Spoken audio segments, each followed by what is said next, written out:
بسم اللہ الرحمن الرحیم۔ محترم احباب، پیشاب کرنے کے بعد اسے نہ دھلنا یا پیشاب کے چھینٹوں سے نہ بچنا، اس سے دو بڑے نقصان ہیں۔ عام طور پر اس زمانے میں جبکہ آدمی مختلف قسم کے کپڑے پہنتا ہے، مثلا جنس پہنے ہوئے ہے یا پینٹ پہنے ہوئے ہے یا اور کوئی کپڑا پہنے ہوئے ہے جس کی وجہ سے اس کے لیے بیٹھنا مشکل ہو رہا ہے،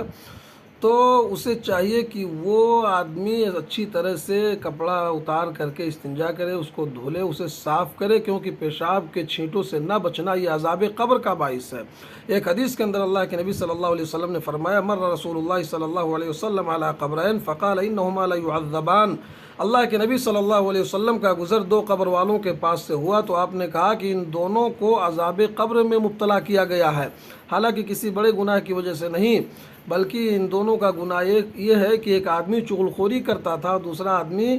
پیشاب کے چھینٹوں سے، وَأَمَّا الْآخَرُ فَكَانَ لَا يَسْتَنزِهُ مِنَ الْبَوْلِ، دوسرا آدمی وہ ہے جو پیشاب کے چھینٹوں سے نہیں بچتا تھا۔ تو اس حدیث سے پتہ چلا کہ پیشاب کے چھینٹوں سے نہ بچنا یا استنجا کرنے کے بعد نہ دھلنا یہ عذاب قبر کا باعث ہے، اس سے ہمیں بچنا چاہیے۔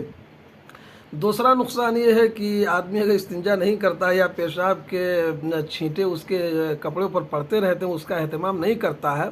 جس مجلس میں جائے گا وہ پہچان لیا جائے گا اس کی بدبو سے، تو یہ دوسرا نقصان ہے، دنیوی نقصان۔ اخروی نقصان کہ عذاب قبر میں مبتلا کیا جانا، اور دنیوی نقصان